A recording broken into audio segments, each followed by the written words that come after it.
Viewers welcome back on program. So viewers and well section ਦੇ ਵਿੱਚ ਆਪਾਂ ਗੱਲਬਾਤ ਕਰਨ ਜਾ ਰਹੇ ਹਾਂ ਕਿ ਯੂਕੇ ਵਿੱਚ ਪਾਕਿਸਤਾਨੀ ਮੂਲ ਦੀ ਮਿਨਿਸਟਰ ਨੁਸਰਤ ਗਨੀ ਨੇ ਇੱਕ ਬਿਆਨ ਵਿੱਚ ਕਿਹਾ ਹੈ ਕਿ ਉਸ ਦਾ ਮੁਸਲਮਾਨ ਹੋਣਾ ਉਸ ਤੋਂ ਵਜ਼ੀਰੀ ਖੋਣ ਦੀ ਮੁੱਖ ਵਜ੍ਹਾ ਹੈ। ਇਸ ਬਾਰੇ ਆਪਾਂ ਗੱਲਬਾਤ ਕਰਾਂਗੇ ਔਰ ਨਾਲ ਹੀ ਰੂਹ ਦੀ ਖੁਰਾਕ ਗੁਰਬਾਣੀ ਵਿਚਾਰਾਂ ਦੀ ਸਾਂਝ ਤੁਹਾਡੇ ਨੂੰ ਪਾਈ ਜਾਏਗੀ। ਸੋ ਅਸੀਂ ਚਾਹਾਂਗੇ ਕਿ ਤੁਸੀਂ ਨਾਲ ਇਸੇ ਤਰ੍ਹਾਂ ਬਣੇ ਰਹਿਣਾ। ਦੇਖਣ ਸੁਣਨ ਲਈ ਲਿਖਣ ਲਈ ਤੁਹਾਡਾ ਸਭ ਦਾ ਬਹੁਤ ਬਹੁਤ ਧੰਨਵਾਦ। ਜੀ ਡਾਕਟਰ ਸਾਹਿਬ ਕੀ ਕਹਿਣਾ ਚਾਹੋਗੇ? ਦੇਖੋ, ਜਦੋਂ ਪ੍ਰਾਈਮ ਮਿਨਿਸਟਰ ਇਮਰਾਨ ਖਾਨ ਹੋਰਾਂ ਨੇ ਇੱਥੇ ਨਿਊਯਾਰਕ 'ਚ ਪ੍ਰੀ ਕੋਵਿਡ ਜਿਹੜਾ UN ਸੈਸ਼ਨ ਸੀ ਉਹਨੂੰ ਐਡਰੈਸ ਕਰਦੇ ਆ ਇਸਲਾਮੋਫੋਬੀਆ ਟਰਮ ਦਾ ਜ਼ਿਕਰ ਕੀਤਾ ਸੀ। ਔਰ ਜਿਹੜਾ ਉਹਨਾਂ ਨੇ ਜਦੋਂ ਹੁਣ OIC ਦਾ ਖਾਸ ਸੈਸ਼ਨ ਇਸਲਾਮਾਬਾਦ 'ਚ ਹੋਇਆ ਜਿਹਦੇ 'ਚ 5 ਵੱਡੀਆਂ ਤਾਕਤਾਂ ਸਮੇਤ ਅਮਰੀਕਾ ਦੇ ਉਹਨਾਂ ਦੇ ਨੁਮਾਇੰਦੇ ਵੀ ਸ਼ਾਮਲ ਹੋਏ, ਉਹਦੇ 'ਚ ਵੀ ਉਹਨਾਂ ਨੇ ਜ਼ਿਕਰ ਕੀਤਾ ਕਿ ਦੁਨੀਆ ਦੇ ਵਿੱਚ ਇਹ ਰੈਡੀਕਲ ਇਸਲਾਮ ਔਰ ਇਹ ਟਰਮੀਨੋਲੋਜੀ ਜਿਹੜੀ ਹੈ ਇਹ ਉਸ ਇਸਲਾਮੋਫੋਬੀਆ 'ਚੋਂ ਨਿਕਲਦੀ ਹੈ ਜਿਹਦੇ ਥੱਲੇ ਮੁਸਲਮਾਨਾਂ ਪ੍ਰਤੀ ਨਫ਼ਰਤ ਔਰ ਦੂਸਰੀ ਫੈਲਾਈ ਜਾਂਦੀ ਹੈ। ਹਾਲਾਂਕਿ ਅਸੀਂ ਦੇਖ ਰਹੇ ਹਾਂ ਕਿ ਐਂਟੀ ਸੈਮਿਟਿਜ਼ਮ ਨੂੰ ਅੱਜ ਤੱਕ ਵੀ ਕਿਸ ਹੱਦ ਤੱਕ ਜਿਹੜਾ ਉਹ ਪ੍ਰਚਾਰਿਆ ਜਾਂਦਾ ਹੈ, ਇਸ ਲਈ ਕਿ ਜੀ ਦੇਖੋ ਜਿੱਥੇ ਵੀ ਕੋਈ ਈਵਨ ਜੈਨੂਅਨ ਕ੍ਰਿਟਿਸਿਜ਼ਮ ਵੀ ਕਰੇ ਇਜ਼ਰਾਈਲ ਦਾ ਜਾਂ ਉਹਨਾਂ ਦੀਆਂ ਇੱਥੋਂ ਦੀਆਂ ਜਥੇਬੰਦੀਆਂ ਦਾ ਤਾਂ ਉਹਦੇ 'ਤੇ ਲੇਬਲ ਲੱਗ ਜਾਂਦਾ ਜੀ ਐਂਟਾਈ ਸੈਮਿਟਿਕ ਹੈ। ਔਰ ਉਹਨਾਂ ਤੋਂ ਹੀ ਜਿਹੜਾ taking A page out of there book, ਹੁਣ ਜਿਹੜਾ ਇੰਡੀਆ ਦਾ UN ਦੇ ਵਿੱਚ ਐਂਬੈਸਡਰ ਹੈ ਉਹ ਹਿੰਦੂ ਫੋਬੀਆ ਟਰਮ ਕੱਢ ਰਿਹਾ ਕਿ ਜੀ ਦੇਖੋ ਇਹ ਜੋ ਸਾਡਾ ਕ੍ਰਿਟਿਸਿਜ਼ਮ ਹੋ ਰਿਹਾ ਜਾਂ ਇਹ ਹਿੰਦੂ ਫੋਬੀਆ। ਪਰ ਇਹਦੇ 'ਚ ਕੋਈ ਸ਼ੱਕ ਨਹੀਂ ਹੈ ਕਿ ਮੁਸਲਮਾਨਾਂ ਦੇ ਖਿਲਾਫ ਜਿਸ ਲੈਵਲ ਦੇ ਉੱਤੇ ਨਫ਼ਰਤ ਵੈਸਟ ਦੇ ਵਿੱਚ, ਔਰ ਇਕੱਲਾ ਵੈਸਟ ਜਦੋਂ ਅਸੀਂ ਕਹਿੰਦੇ ਹਾਂ ਯੂਰਪ ਨਹੀਂ ਹੈ, ਨਾਰਥ ਅਮਰੀਕਾ, ਔਰ ਕਿਵੇਂ ਇਸ ਦੇ victim day to day life ਦੇ ਵਿੱਚ ਕਾਮਨ ਮੁਸਲਮਾਨ ਬਣਦੇ ਨੇ ਹਰ ਲੈਵਲ 'ਤੇ। ਕਿਉਂਕਿ ਅਸੀਂ ਇਸ ਲਈ ਸਮਝ ਸਕਦੇ ਹਾਂ ਹਾਲਾਂ ਸਿੱਖਾਂ ਦੇ ਖਿਲਾਫ ਵੈਸਟ ਦੇ ਵਿੱਚ ਕੋਈ ਨਫ਼ਰਤ ਨਹੀਂ ਹੈ, ਕਿਉਂਕਿ ਮੈਨੂੰ ਯਾਦ ਹੈ ਜੇਮਸ ਬੇਕਰ ਉਹਨਾਂ ਦੇ ਇੱਕ ਡਿਨਰ ਦੇ ਵੇਲੇ ਉਹ ਜਿਹੜਾ ਐਡਵਾਈਜ਼ਰ ਸੀ ਔਰ ਪ੍ਰੋਮੀਨੈਂਟ ਪਰਸਨੈਲਿਟੀ ਸੀ ਇਹਨਾਂ ਦੀ ਰਿਪਬਲਿਕਨਸ ਦੀ, ਉਹਨਾਂ ਨੂੰ ਮੈਂ ਜਦੋਂ ਇਹ ਅਰਲੀ 90s ਦੀ ਗੱਲ ਹੀ ਹੈ ਉਹਨਾਂ ਨੂੰ ਮੈਂ ਮਿਲਿਆ ਅਤੇ ਉਹਨਾਂ ਨੂੰ ਮੈਂ ਕਿਹਾ ਕਿ ਵੀ ਦੇਖੋ ਸਿੱਖਾਂ ਦੇ ਬਾਰੇ ਸਾਡੇ ਨਾਲ ਇਹ ਕੁਛ ਹੋ ਰਿਹਾ ਉੱਥੇ, ਇੰਡੀਅਨ ਸਿਸਟਮ ਇਹ ਕਰ ਰਿਹਾ ਔਰ ਦੂਸਰਾ ਪਰ ਕੋਈ ਬਾਹਰ ਆਵਾਜ਼ ਨਹੀਂ ਚੁੱਕ ਰਿਹਾ। ਉਹਨੇ ਮੈਨੂੰ ਪਾਸੇ ਲਿਜਾ ਕੇ ਕਿਹਾ, ਉਹਨੇ ਕਿਹਾ ਦੇਖੋ ਗੱਲ ਇਹ ਹੈ ਕਿ ਮੁਸਲਮਾਨਾਂ ਦੇ ਬਾਰੇ ਹਿਸਟੋਰੀਕਲ ਬਾਇਸ ਹੈ ਇਸ ਮੁਲਕ 'ਚ। ਇਹ ਪ੍ਰੀ 9/11 ਤੋਂ ਬਹੁਤ ਪਹਿਲਾਂ ਦੀ ਮੈਂ ਗੱਲ ਕਰ ਰਿਹਾ, 90s ਦੀ ਗੱਲ ਕਰ ਰਿਹਾ। ਪਰ ਉਹਨੇ ਕਿਹਾ ਵੀ ਸਿੱਖਾਂ ਦੇ ਬਾਰੇ ਕੋਈ ਇਸ ਕਿਸਮ ਦੀ ਜਿਹੜੀ ਹੈ ਉਹ ਐਗਜ਼ਿਸਟਿੰਗ ਵਿਊ ਪੁਆਇੰਟ ਇਗਨੋਰੈਂਸ ਹੈ। ਔਰ ਤੁਹਾਡਾ ਕੰਮ ਜ਼ਿਆਦਾ ਸੌਖਾ ਹੈ ਮੁਸਲਮਾਨਾਂ ਦੇ ਲਈ। ਤਾਂ ਉਹਨੇ ਤਾਂ ਨਹੀਂ ਕਿਹਾ, ਪਰ ਮੈਨੂੰ ਪਤਾ ਹੈ ਵੀ ਕਰੂਸੇਡਸ ਤੋਂ ਲੈ ਕੇ ਮਿਡਲ ਈਸਟ ਦੀ ਹਿਸਟਰੀ ਦੇ ਨਾਲ ਜੁੜਿਆ ਹੈ। ਪਰ ਉਹਨੇ ਇਹ ਕਿਹਾ ਕਿ ਸਿੱਖਾਂ ਬਾਰੇ ਇਗਨੋਰੈਂਸ ਹੈ। ਔਰ ਉਹਨੇ ਕਿਹਾ ਵੀ ਤੁਹਾਡੇ ਧਰਮ ਬਾਰੇ ਮੈਂ ਚੰਗੀ ਤਰ੍ਹਾਂ ਜਾਣਦਾ, ਜੇ ਤੁਸੀਂ ਆਪਣੇ ਕੇਸ ਨੂੰ ਪ੍ਰੈਜ਼ੈਂਟ ਕਰੋ ਤਾਂ ਤੁਹਾਡੀ ਗੱਲ ਸੁਣੀ ਜਾਏਗੀ। ਲੇਕਿਨ ਇਹਦੇ ਕਹਿਣ ਦੇ ਬਾਵਜੂਦ ਅਸੀਂ 9/11 ਤੋਂ ਬਾਅਦ ਖਾਸ ਤੌਰ 'ਤੇ ਦੇਖਦੇ ਹਾਂ ਕਿ ਥਾਊਜ਼ੈਂਡਸ ਆਫ ਜਿਹੜੇ ਹੇਟ ਕ੍ਰਾਈਮਸ ਅਗੇਂਸਟ ਦਾ ਸਿੱਖਸ ਡਾਕੂਮੈਂਟਡ ਨੇ ਅਮਰੀਕਾ 'ਚ ਵੀ, ਚਾਰੇ ਪਾਸੇ ਵੀ। ਔਰ ਇੰਡੀਅਨ ਸਿਸਟਮ ਨੇ ਕੋਈ ਕਸਰ ਨਹੀਂ ਛੱਡੀ ਕਿ ਸਿੱਖਾਂ ਨੂੰ ਦਹਿਸ਼ਤਗਰਦੀ ਦੇ ਵਿੱਚ ਵਾੜ ਕੇ, ਜੇ ਅਦਰਵਾਈਜ਼ ਪ੍ਰੀ ਐਗਜ਼ਿਸਟਿੰਗ ਕੋਈ ਇਹਨਾਂ ਦਾ ਬਾਇਸ ਨਹੀਂ ਹੈ ਤਾਂ ਵੈਸੇ ਹੀ ਡਰਾ ਦਿਓ। ਜੋ ਏਅਰ ਇੰਡੀਆ ਦਾ ਇਹਨਾਂ ਨੇ ਧਮਾਕਾ ਕਰਕੇ 329 ਬੇਗੁਨਾਹ ਮਾਰ ਕੇ ਇਹਨੂੰ ਖਾਲਿਸਤਾਨੀ ਟੈਰਰਿਜ਼ਮ, ਫਿਰ ਖਾਲਿਸਤਾਨੀ ਨੂੰ ਸਿੱਖ ਟੈਰਰਿਸਟ ਬਣਾ ਦਿਓ ਅਤੇ ਸਿੱਖ ਮਜ਼ਹਬ ਨੂੰ ਹੀ ਤੁਸੀਂ ਟੈਰਰਿਜ਼ਮ ਦੇ ਨਾਲ ਜੋੜ ਦਿਓ।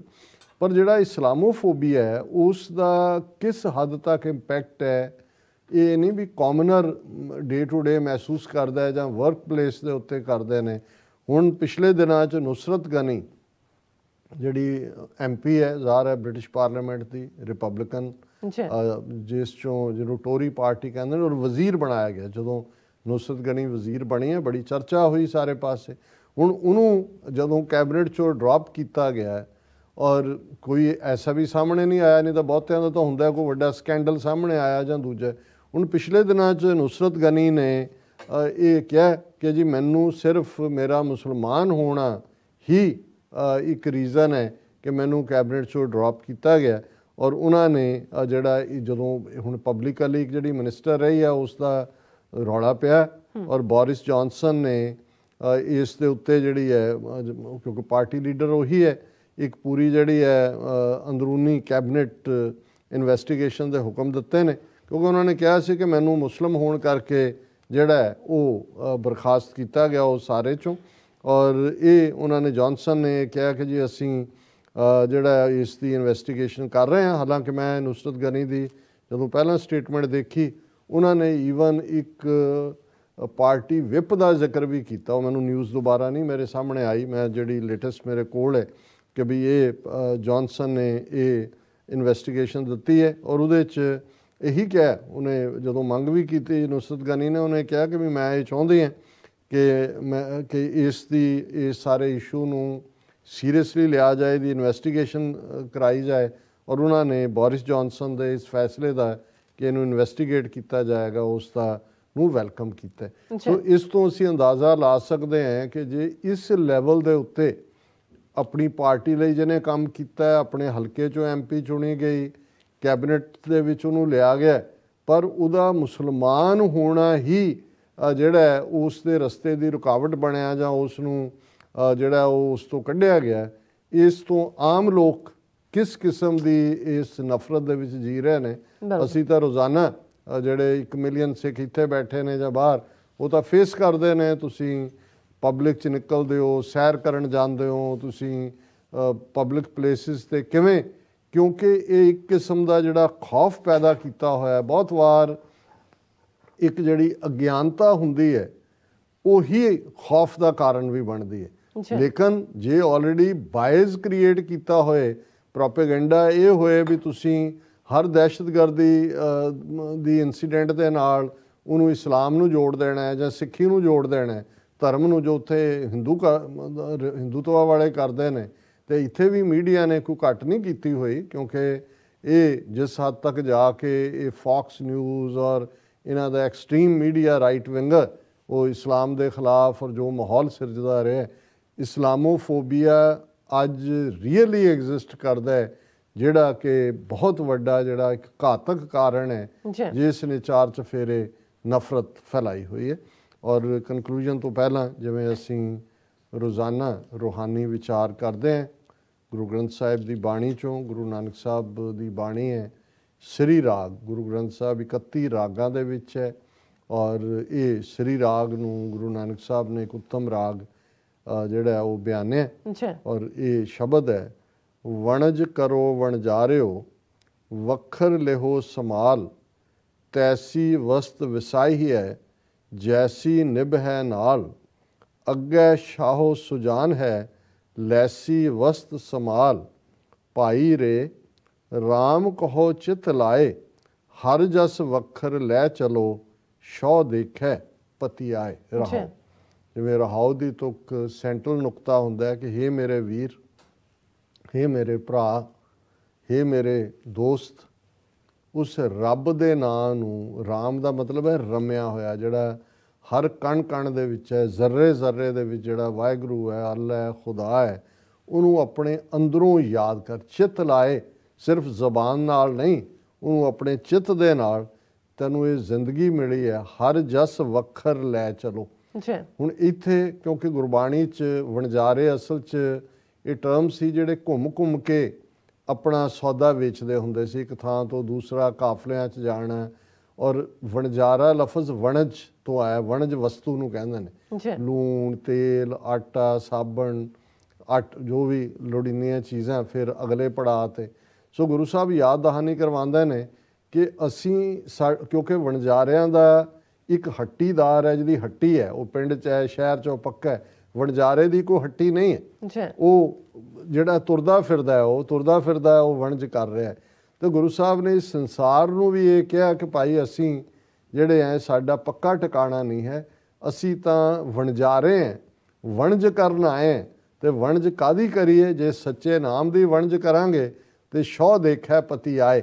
ਉਹ ਖੁਸ਼ ਹੋਏਗਾ ਰੱਬ ਜਦੋਂ ਕਿ ਅਸੀਂ ਇਸ ਸੱਚ ਦੀ ਵੱਖਰ ਦਾ ਵਪਾਰ ਕਰਾਂਗੇ। ਹਰ ਜਸ ਵੱਖਰ ਲੈ ਚਲੋ, ਕਿ ਰੱਬ ਦੀ ਸਿਫਤ ਸਲਾਹ, ਰੱਬ ਦੇ ਗੁਣ ਗਾਣੇ, ਰੱਬ ਦੀ ਇਬਾਦਤ, ਇਸ ਵਸਤੂ ਨੂੰ ਲੈ ਚੱਲ ਨਾਲ ਸ਼ੌ ਦੇਖੈ ਪਤੀ ਆਏ। ਜਦੋਂ ਤੇਰਾ ਪਿਆਰਾ ਪਤੀ, ਤੇਰਾ ਪਿਆਰਾ ਰੱਬ ਤੈਨੂੰ ਦੇਖੇਗਾ ਤੇ ਉਹ ਬਹੁਤ ਖੁਸ਼ ਹੋਏਗਾ। ਵਣਜ ਕਰੋ ਵਣਜਾਰਿਓ ਵੱਖਰ ਲਿਹੋ ਸਮਾ, ਉਹ ਵਣਜਾਰਿਓ, ਤੁਸੀਂ ਇੱਥੇ ਰਹਿਣਾ ਨਹੀਂ ਹੈ, ਇੱਥੇ ਤੁਸੀਂ ਤੁਰ ਜਾਣਾ। ਹੁਣ ਤੁਸੀਂ ਆਏ ਹੋ, ਵੱਖਰ ਲਿਹੋ, ਅਸਲੀ ਚੀਜ਼ ਨੂੰ ਸੰਭਾਲ ਲਓ, ਅਸਲੀ ਵਪਾਰ ਕਰੋ। ਤੈਸੀ ਵਸਤ ਵਿਸਾਈ ਹੈ ਜੈਸੀ ਨਿਭੈ ਨਾਲ, ਕਿ ਉਹ ਵਪਾਰ ਕੀਤਾ ਜਾਏ ਉਸ ਚੀਜ਼ ਦਾ ਜਿਹਨੇ ਨਾਲ ਨਿਭਣਾ, ਜਿਹਨੇ ਨਾਲ ਰਹਿਣਾ। ਅੱਗੇ ਸ਼ਾਹ ਸੁਜਾਨ ਹੈ ਲੈਸੀ ਵਸਤ ਸਮਾਰ, ਕਿ ਜਦੋਂ ਅਸੀਂ ਤੁਰ ਜਾਣਾ ਹੈ ਦਰਗਾਹ ਦੇ ਵਿੱਚ, ਉਸ ਸਿਆਣੇ ਵਾਹਿਗੁਰੂ, ਸਿਆਣੇ ਸ਼ਾਹ, ਸਿਆਣੇ ਪਿਆਰੇ ਨੇ ਸਾਡੀ ਵਸਤੂ ਨੂੰ ਸੰਭਾਲ ਲੈਣਾ, ਮਤਲਬ ਉਹਨੂੰ ਸਾਡਾ ਜੋ ਕੀਤਾ ਹੋਇਆ ਇੱਥੇ ਇਬਾਦਤ, ਉਸ ਰੱਬ ਦੀ ਯਾਦ ਹੈ, ਉਸ ਨੂੰ ਉਸ ਤੁਰ ਦਰਬਾਰ ਦੇ ਵਿੱਚ ਉਸ ਦੀ ਕੀਮਤ ਪੈਗੀ। ਭਾਈ ਰੇ ਰਾਮ ਕਹੋ ਚਿਤ ਲਾਏ, ਹਰ ਜਸ ਵਖਰ ਲੈ ਚਲੋ, ਸ਼ੌ ਦੇਖੈ ਪਤੀ ਆਏ ਰਹਾਓ। ਜਿਨਾ ਰਾਸ ਨਾ ਸੱਚ ਹੈ ਕਿਉਂ ਤਿਨਾ ਸੁਖ ਹੋਏ, ਖੋਟੈ ਵਣਜ ਵਣਜਿਐ ਮਨ ਤਨ ਖੋਟਾ ਹੋਏ। ਫਾਹੀ ਫਾਥੇ ਮਿਰਗ ਜਿਉ ਦੁਖ ਕਣੋ ਨਿਤ ਰੋਏ। ਇੱਕ ਪਾਸੇ ਸੱਚ ਦੀ ਵਣਜ ਕਰਨ ਵਾਲੇ ਨੇ, ਔਰ ਦੂਸਰੇ ਉਹ ਨੇ ਜਿਨ੍ਹਾਂ ਨੂੰ ਸੱਚ ਰਾਸ ਨਹੀਂ ਆਉਂਦਾ, ਉਹ ਕੂੜ ਝੂਠ ਦੇ ਉੱਤੇ ਨੇ। ਤੇ ਗੁਰੂ ਸਾਹਿਬ ਕਹਿੰਦੇ ਨੇ ਉਹਨਾਂ ਨੂੰ ਕਿੱਥੋਂ ਸੁੱਖ ਹੋਏਗਾ।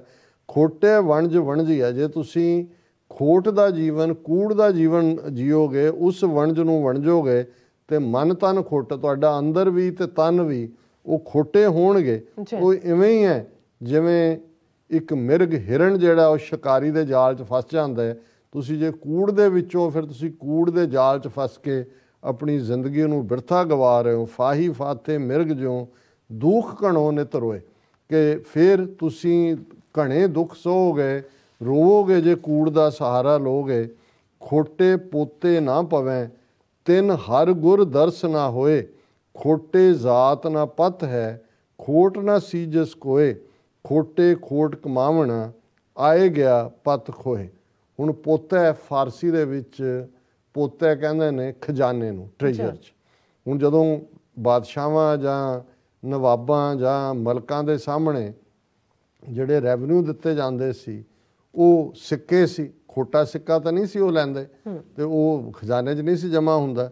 ਖੋਟੇ ਪੋਤੇ ਨਾ ਪਵੇ, ਕਿ ਜੇ ਤੁਸੀਂ ਕੂੜ ਵਣਜਿਆ, ਇਹ ਖੋਟਾ ਸਿੱਕਾ, ਇਹ ਰੱਬ ਦੀ ਦਰਗਾਹ 'ਚ ਨਹੀਂ ਚੱਲਣਾ, ਇਹ ਖਜ਼ਾਨੇ 'ਚ ਨਹੀਂ ਆਉਣਾ। ਤਿੰਨ ਹਰ ਗੁਰ ਦਰਸ ਨਾ ਹੋਏ, ਜਿਹਨੇ ਖੋਟੀ ਕਮਾਈ ਕੀਤੀ ਹੈ, ਖੋਟੇ ਸਿੱਕੇ ਨੇ ਜਿਹਦੇ ਕੋਲ, ਮਾਇਆ ਦਾ ਜਿਹੜਾ ਉਹ ਅੰਬਾਰ ਲਾਏ ਹੋਏ ਨੇ, ਉਹ ਦਰਗਾਹ 'ਚ ਪ੍ਰਵਾਨ ਨਹੀਂ।